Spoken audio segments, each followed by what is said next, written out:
केतन अग्रवाल हत्या प्रकरणामध्ये आता आणखी एक मोठी घडामोड समोर आली आहे।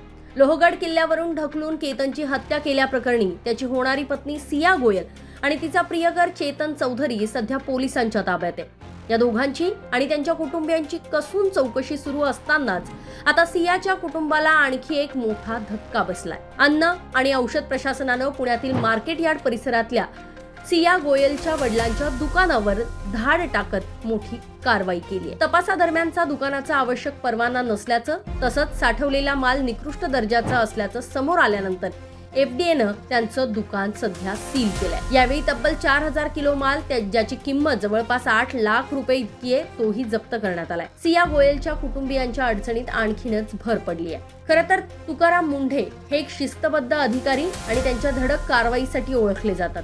मागील काही दिवसांपासून अन्न आणि औषध प्रशासन विभागाचा कारभार ते सांभाळत आहेत। भेसळयुक्त अन्नपदार्थ देणाऱ्या सगळ्याच विभागांवर तुकाराम मुंढे मोठी कारवाई करताना दिसून येत आहेत। अशातच पुण्यामध्ये कारवाई करत असताना पुण्यातल्या मार्केट यार्ड परिसरातल्या गोयल अँड कंपनी नावाने ड्रायफ्रूट आणि मसाल्यांचं दुकान आहे, ज्या दुकानावर एफडीएनं मोठी कारवाई केली।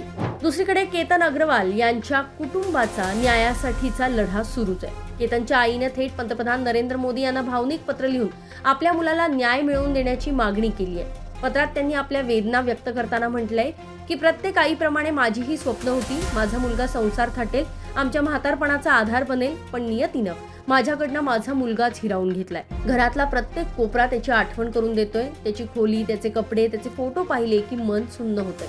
मी कोणाकडून सहानुभूती किंवा विशेष वागणूक मागत नाहीये, मला फक्त माझ्या मुलासाठी न्याय हवाय। एक दिवस त्याच्या फोटो समोर उभं राहून मी अभिमानानं सांगू इच्छिते की बाळा, तुला न्याय मिळवून दिलाय।